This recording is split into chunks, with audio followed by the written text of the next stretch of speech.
श्रवण कथा। पौराणिक युग में शांतनु नामक एक सिद्ध साधु थे। उनकी पत्नी भी एक सिद्ध धर्मपरायण नारी थी। कहानी उस समय की है जब शांतनु और उनकी पत्नी बहुत वृद्ध हो चुके थे और उनकी आंखों की रोशनी भी चली गई थी। इन दोनों का एक पुत्र था जिसका नाम था श्रवण कुमार। श्रवण कुमार बहुत ही सरल स्वभाव का व्यक्ति था। माता पिता के लिए उसके मन में बहुत प्रेम एवं श्रद्धा थी, जो वो दिन रात अपने माता पिता की सेवा करता था। अपने माता पिता का बच्चों की तरह लालन पालन करता था। उसके माता पिता भी स्वयं को गौरवशाली महसूस करते थे और अपने पुत्र को दिन रात हजारों दुआएं देते थे। कई बार दोनों एक दूसरे से कहते कि हम कितने धन्य हैं कि हमें श्रवण जैसा मात्र भक्त पुत्र मिला, जिसने स्वयं के बारे में ना सोचकर अपना पूरा जीवन वृद्ध नेत्रहीन माता पिता की सेवा में लगा दिया। इसकी जगह कोई अन्य होता तो विवाह के बाद केवल स्वयं का हित सोचता और बूढ़े नेत्रहीन माता पिता को कहीं छोड़ आता और खुशी से अपना जीवन व्यतीत करता। जब ये बात श्रवण ने सुनी तो उसने माता पिता से कहा कि मैं कुछ भी अलग नहीं कर रहा हूँ, यह मेरा कर्तव्य है। जब मैं छोटा था तब आपने मुझे इससे भी ज्यादा अच्छा जीवन दिया और अब मुझे यह सौभाग्य प्राप्त हुआ है कि मैं आपकी सेवा करूँ। आप दोनों जो भी इच्छा रखते हैं मुझसे कहे, मैं उन्हें अवश्य पूरा करूंगा। तब शांतनु और उसकी पत्नी कहते हैं, पुत्र श्रवण, हम दोनों की आयु बहुत हो चुकी है, अब जीवन का कोई भरोसा नहीं है, किसी भी समय हमारी आंखें बंद हो सकती हैं। ऐसे में हमारी एकमात्र इच्छा है, हम तीर्थ यात्रा करना चाहते हैं, क्या तुम हमारी यह इच्छा पूरी कर सकते हो? श्रवण कुमार अपने माता पिता के चरणों को पकड़कर अत्यंत प्रसन्नता से साथ कहता है, हाँ पिताश्री, यह तो मेरे लिए परम सौभाग्य की बात होगी कि मैं आप दोनों की इच्छा पूरी करूं। श्रवण कुमार अपने माता पिता को तीर्थ करवाने के लिए कावड़ तैयार करता है, जिसमें एक तरफ शांतनु एवं दूसरी तरफ उनकी पत्नी बैठती है और कावड़ के डंडे को अपने कंधे पर लादकर यात्रा शुरू करता है। उसके हृदय में माता पिता के प्रति इतना स्नेह है कि उसे उस कावड़ का लेस मात्र भी भार नहीं लगता। अपने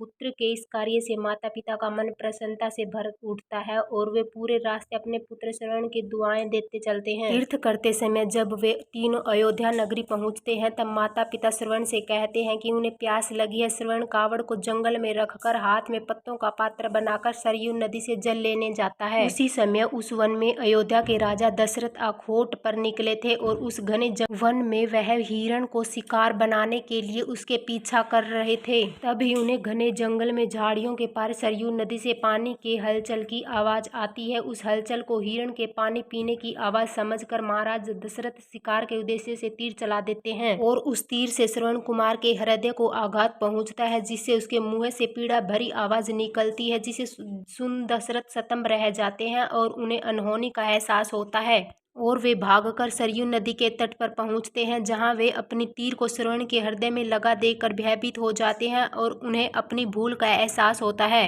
दशरथ श्रवण कुमार के समीप जाकर उससे क्षमा मांगते हैं। जब अंतिम सांस लेता श्रवण कुमार महाराज दशरथ को अपने वृद्ध नेत्रहीन माता पिता के बारे में बताता है और कहता है कि वे प्यासे हैं, उन्हें जाकर पानी पिला दो और उसके बाद उन्हें मेरे बारे में कहना। और इतना कहकर श्रवण कुमार मृत्यु को प्राप्त हो जाता है। भारी हृदय के साथ महाराज दशरथ श्रवण के माता पिता के पास पहुंचते और उन्हें पानी पिलाते हैं। माता पिता आश्चर्य से पूछते हैं उनका पुत्र कहाँ है। वे भले ही नेत्रहीन हो पर वे दोनों अपने पुत्र की आहट से ही समझ लेते हैं। माता पिता के प्रश्नों को सुन महाराज दशरथ उनके चरणों में गिर जाते हैं और बीती घटना को विस्तार से कहते हैं। पुत्र की मृत्यु की खबर सुनकर माता पिता रोने लगते हैं और दशरथ से उन्हें अपने पुत्र के पास ले जाने को कहते हैं। महाराज दशरथ कावड़ उठाकर दोनों माता पिता को श्रवण के शरीर के पास ले जाते हैं। माता पिता बहुत जोर जोर से विलाप करने लगते हैं। उनके विलाप को देख महाराज दशरथ को अत्यंत ग्लानि का आभास होता है और वे अपनी करनी की क्षमा याचना करते हैं। लेकिन दुखी पिता शांतनु महाराज दशरथ को श्राप देते हैं कि जिस तरह मैं शांतनु पुत्र वियोग में मर रहा हूँ, तुम भी ऐसे ही मरोगे। इतना कहकर दोनों माता पिता अपने शरीर को त्याग मृत्यु को प्राप्त हो जाते हैं। महाराज दशरथ श्राप मिलने से अत्यंत व्याकुल हो जाते हैं और कई वर्षों बाद जब उनके पुत्र राम का राज्य अभिषेक होता है तब माता कैकेयी के वचन के कारण राम, सीता और लक्ष्मण को 14 वर्षों का वनवास स्वीकार करना पड़ता है और इस तरह महाराज दशरथ की मृत्यु भी पुत्र वियोग में होती है। अपने अंतिम दिनों में उन्हें शांतनु के कई शब्द याद आते हैं और वे राम के वियोग में अपना शरीर त्याग देते हैं। हमें यह कहानी यही शिक्षा देती है कि बिना लक्ष्य को देखे उसे भेदना कई बार आपको गलती का पात्र बना देता है और आप ना चाहते हुए भी दूसरों के दुख का कारण बन जाते हैं। वीडियो अच्छी लगी तो कृपया लाइक और चैनल को सब्सक्राइब जरूर करें।